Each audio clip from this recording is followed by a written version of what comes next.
बिस्मिल्लाहिर्रहमानिर्रहीम, अस्सलाम वालेकुम। हुकूमत तो वाकई यतीम हो गई है, क्योंकि काजी फाइज ईसा के जाने के बाद अब तो ऐसी सी गवाहियां आ रही हैं कि नून लीग किसी को मुंह दिखाने के काबिल नहीं। अब तो इदारे भी अपने हैं, ताकत भी अपने पास है, हुकूमत भी है, सब कुछ है, स्याह सफ़ेद के मालिक हैं, जो मर्जी कर सकते हैं। तो मियाँ नवाज शरीफ साहब को जो सज़ा सुनाई गई थी पनामा लीक्स के हवाले से, उस पर ये बहुत कुछ कर सकते थे। काजी फाइज ईसा के दौर में बहुत कुछ कर सकते थे और किया भी इन्होंने। ज़ाहिर है कि सारे केसेस खत्म करवाए, सब माफियां हो गई, सब कुछ हो गया, लेकिन दाग अभी भी है और गवाही भी आ गई है। वो जज जिन्होंने सजा सुनाई थी, अब काजी फाइज ईसा के जाने के बाद वो बोल पड़े हैं और उन्होंने कहा कि मियां नवाज शरीफ को बिल्कुल सही सजा सुनाई गई थी, कोई मुदाखलत नहीं थी, कुछ नहीं था, और जो भी JIT बनी थी, जो कुछ भी कहा गया था बिल्कुल कानून के मुताबिक था। क्योंकि ऐसे ऐसे लोग थे इदारों में बैठे हुए जो हुकूमत के कहने पर चलते थे। मियां नवाज शरीफ, नून लीग, इनका इन्फ्लुएंस था, इनके पास ताकत इतनी थी। इसलिए हमने ये कहा कि ऐसे लोग होने चाहिए जिन पर ये अपना असर और रसूख इस्तेमाल ना कर सके।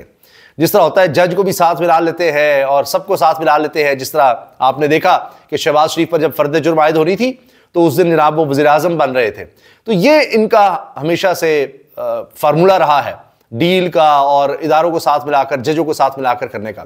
तो अब वो जज बोल पड़े हैं और जियो पर पूरी तफसील है उस इंटरव्यू की। इसके अलावा आप ये देखें कि अब इमरान खान के हवाले से अलकादिर ट्रस्ट केस में 190 मिलियन पाउंड केस में बुशरा बीबी के वकील को कहा जा रहा है कि आपके पास आखिरी मौका है और आप जरा मुकम्मल कर लें, जो सवाल जवाब होते हैं गवाह से वो मुकम्मल कर लें। लेकिन मुझे याद आ रहा है कि यहाँ तो सैकड़ों गवाह होते थे शहबाज शरीफ और शरीफ खानदान के केसेस में, और जरा की तो बारी ही नहीं आ पाती थी। फर्द जुर्म जब आयद होनी थी तो वज़ीर आज़म बन जाते थे। अब ये जो डील की बातें थी फिर कहाँ गई? वो सुलूक क्यों नहीं हो रहा इमरान खान के साथ जो इनके साथ होता था? और पीछे जनरल बाजवा से सारी बातचीत होगी थी कि जी अब आप हुकूमत ले लें, 2019 में पंजाब ले लें, फिर आगे विफाक ले लें, ख्वाजा सिर्फ की गवाहियाँ सामने आ रही हैं, इस तरह की बातें हो रही हैं। अच्छा, हुकूमत अपनी प्लानिंग कर रही है, तहरीक साहब अपनी प्लानिंग पर लगी हुई है। हुकूमत अब ऐसी ऐसी कानून साजी करना चाह रही है, 26वीं आईनी तरमीम करके इनका पेट नहीं भरा। ये समझते हैं कि सबको एक्सटेंशन देकर इनका इक़्तिदार चल जाएगा। अब ये नई कानून साजी करना चाह रहे हैं। पहले था कि जी जजेस की तादाद 25 कर देते हैं, अब लग रहा है नहीं, 25 से भी बात नहीं बनेगी।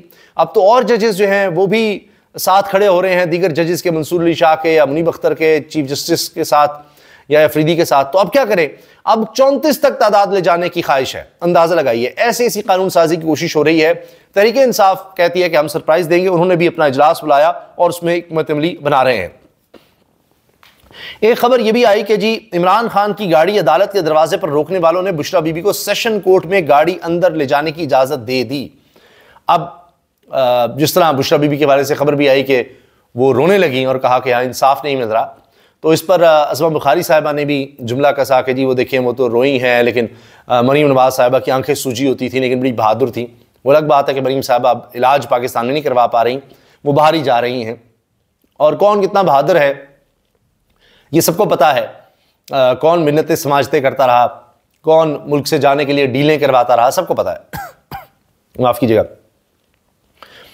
अटक जेल में 190 मिलियन पाउंड यानी अलकादिर ट्रस्ट केस पर समाअत 6 नवंबर तक मुलतवी हुई। इमरान खान को कमरा अदालत में पेश किया गया। ये भी एक अजीब वैसे ड्रामा है, अडियाला जेल में ही कमरे लग रहे हैं अदालत के और वहीं पर जनाब सारा कुछ हो रहा है। बुशरा बीबी भी अदालत पहुंची। अदालत ने वकला सफाई को बुध के रोज 10 बजे तक जिरा करने का आखिरी मौका दे दिया। ये वैसे नवाज शरीफ, शहबाज शरीफ के लिए बड़े मौके होते थे, यहाँ आखिरी मौका इनके लिए ही है, इमरान खान के लिए। और मरीम नवाज साहिबा के हवाले से खबर आई कि जी बड़ी तशवीशनाक हालत है, बड़ा सख्त इन्फेक्शन है और उनको हॉस्पिटल में रहना पड़ सकता है। फिर ये खबर आई कि जी वो बाहर जाएंगी, इजाज़त से मशरूत है। पिछली वीडियो में मैंने तफसील से बात कर ली है। कहना ये मकसूद है कि मैंने उसमें ही जिक्र कर दिया था, अर्ज कर दिया था कि वो तो जाएंगी। पता लगा कि बड़ी सख्त तबीयत खराब है, लेकिन जो उनके डॉक्टर्स हैं उन्होंने कहा है कि ये बाहर जा सकती हैं, बाहर जाने की इजाज़त दे दी है। शरीफ खानदान को बाहर जाने की सारी इजाज़त दे देते हैं, अदालतें भी देती हैं, इदारे भी देते हैं, डॉक्टर्स भी देते हैं। हत्ता कि एयर एम्बुलेंस मंगवाई गई थी मियां नवाज शरीफ के लिए, इतनी उनकी हालत खराब थी, व्हील चेयर चाहिए, फलां चाहिए। लेकिन क्या लंदन की फिजा थी, वहां जाते ही सब ठीक हो गया। कभी एक दिन किसी हॉस्पिटल जाने की जरूरत नहीं पड़ी, एक दिन एडमिट होने की जरूरत नहीं पड़ी आज तक। इक़्तिदार मिलते ही ये बिल्कुल ठीक हो जाते हैं। इक़्तिदार जाता है तो इनको तो बाहर की फजाएं ठीक कर सकती हैं। खैर, और जनाब अब आप देखें ना कि नवाज शरीफ को नाअहल करार देने वाले जस्टिस रिटायर्ड मोहम्मद एजाज अफजल ने फैसले को दुरुस्त करार देते हुए कहा है अभी ये इनका इख्तियार है, और वो जज जो रिटायर हो चुके वो कह रहे हैं जी बिल्कुल सही, मियां नवाज शरीफ को नाअहल करार दिया गया था, और कहा इस दौरान इनसे मर्जी का फैसला लेने के लिए फौजी क़यादत की जानिब से कोई राबता नहीं किया गया। हसास इदारे के लोगों को JIT में इसलिए शामिल किया गया क्योंकि दीगर इदारों के लोगों को अप्रोच किया जा सकता था। JIT के लिए चीफ जस्टिस ने डायरेक्ट किसी से कोई राबता नहीं किया था, नाम बजरिया रजिस्ट्रार तलब किए गए थे। अब ये तो कहते थे कि जी इसमें सारे शामिल थे, उस वक्त जनरल फैज़ अमीन का भी नाम लिया जाता था। अब जनरल फैज़ अमीन का कोर्ट मार्शल हो रहा है, लेकिन उसमें कोई इल्ज़ाम इस तरह का तो है ही नहीं कि उन्होंने नवाज शरीफ के खिलाफ कुछ किया था, वो तो कुछ और इल्ज़ामात हैं। और अब ये भी बात आई, असद नज़म सेठी दीगर ने बात की कि जी इमरान खान को ऑफ़र की गई है या तो आप डील कर लें वरना फैज़ अमीन के साथ आपका भी मुकदमा चलाया जाएगा, ये बात भी हुई है। अडियाला जिले में इमरान खान का तबी मुआयना किया गया है, हालत तसल्ली बख्श करार दी गई है, मामूल के टेस्ट तजवीज़, medical report Islamabad high court में पेश की जाएगी। इमरान खान का मुआयना शौकत अस्पताल के एक और पिम्स के 3 डॉक्टर्स ने किया। ये हाई कोर्ट के अहकाम थे कि इमरान खान का मेडिकल चेकअप करवाया जाए। उनकी बहन जो है, ज़ाहिर है कि बहन का प्यार, एक शफ़क़त, वो कह रही हैं कि उन पर ज़हनी टॉर्चर हुआ है, और वो इंतज़ार पंजोता की मिसाल भी देती हैं। इमरान खान ने भी इंतज़ार पंजोता की हालत पर तशवीश का इज़हार किया है, उस पर उन्होंने तफसील से बात की है, वक्त हुआ तो मैं भी आपको बताऊँगा। अच्छा, 9 नवंबर को सवाबी में मुल्क गिर तहरीक का ऐलान करेंगे। सलमान राजा ने अडियाला जेल के बाहर गुफ्तगू करते हुए कहा है कि 9 नवंबर को सवाबी में मुल्क गिर तहरीक का ऐलान करेंगे, मुल्क गिर एहतजाज, क्योंकि अब ये फाइनल कॉल है, इसके अलावा हल कोई नहीं रहा। और अब हुआ यह है कि जी पार्लियामेंट का अहम इजलास है, इन्होंने फिर वहाँ से भी कानून साजी करवानी है।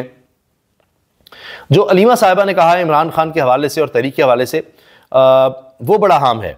और उन्होंने कहा कि जी तफ्तीशी ऑफिसर को कहा जाता है कि झूठ बोलें, सज़ा नहीं मिलेगी। अब सारी हुकूमत झूठ बोल रही है, पुलिस वाला कोई भी इल्ज़ाम लगा दे। इमरान खान का कहना था कि इंसाफ के लिए इंकलाब लेकर आएँ, जो तमाशा इंतजार पंजोता के खिलाफ किया गया वो किसी के साथ भी हो सकता है। जिसने लंदन में एहतजाज किया, इसकी फैमिली को पाकिस्तान में उठा लिया गया, बरतानिया में इंसाफ मांगा जाएगा। इमरान खान के वकील सलमान राजा ने भी गुफ्तगू की बाहर आकर, और आज चूँकि वहीं पर केस लगा हुआ था तो इन लोगों की वहाँ पर मुलाकात भी हुई है। और अलीमा खान साहबा ने कहा कि बानी PTI ने इस मूवमेंट को नया नाम दिया है कि इंसाफ के लिए इनकलाब, हमें फिर जेल में डाल दिया जाएगा। हम पर एक मुकदमा 5 तारीख का है और 4 को उठा लिया गया, जिस दिन उठाया गया मुकदमा अगले दिन का बना दिया। लोगों के बच्चों को खौफजदा कर रहे हैं। हम नए चीफ जस्टिस से अपील करते हैं कि लाकानूनियत ना रोकी गई तो लोग कानून हाथ में लेंगे। बानी PTI की जिंदगी खतरे में है, वो डील नहीं कर रहे हैं। इन्होंने 3 चीजें मांगी हैं, जमहूरियत, रूल ऑफ लॉ पर कोई समझौता नहीं होगा। इन लोगों का बानी PTI को जेल से निकालने का कोई इरादा नहीं, हमें खुद पुरअमन एहतजाज करना होगा, जेलों में डालें, हम आईनी हक जरूर इस्तेमाल करेंगे। सलमान राजा ने कहा कि कौम से कहूंगा जब हम आज़ादी हासिल कर सकेंगे, एड़ियाँ रगड़ रगड़ कर अगर आज़ादी ना हासिल की तो मर जाएंगे। चादर चार दीवारी का कोई तकद्दुस नहीं रहा। हम 9 मई को सवाबी से मुल्क गिर एहतजाज का आगाज़ करेंगे। हम सबको बाहर आना होगा। ये जद्दोजहद बानी PTI की आज़ादी पर ख़त्म होगी। अब यानी जो फेज़ वो शुरू कर रहे हैं वो तभी रुकेगा जब इमरान खान रिहा हो जाएंगे।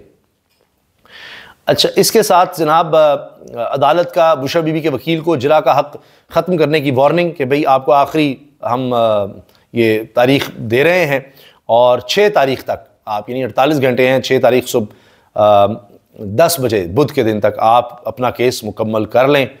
और यह है जी डील की सूरत हाल, वरना वहाँ तो बड़ा कुछ हो जाता था। सर्विसेज चीफ्स की मुद्दत मुलाजमत 3 से बढ़ाकर 5 साल होगी। आर्मी एक्ट तरमीमी बिल पेश किए जाने का इम्कान है, ये जियो की खबर है। नून लीग की तरफ से अब ये सब करने की कोशिश हो रही है। इसके अलावा जो जजेस की तादाद है 25 नहीं बल्कि 34 करने की भी तजवीज़ है कि 34 जजेस हो जाएंगे तो शायद हम बच जाएंगे। PIA खरीदेंगे चाहे जहां तक बोली जाए। वज़ीर आला खैबर पख्तूनख्वा कह रहे हैं कि हमने PIA खरीदना है क्योंकि ये शरीफ खानदान ड्रामेबाजी कर रहा है और ये खुद ही यानी इस तरह की बोली लिखवा रहे हैं कि खुद खरीदना चाहते हैं, उनका इल्ज़ाम है। अब मुझे नहीं लगता इतना आसान है अब शरीफ खानदान के लिए PIA खरीदना।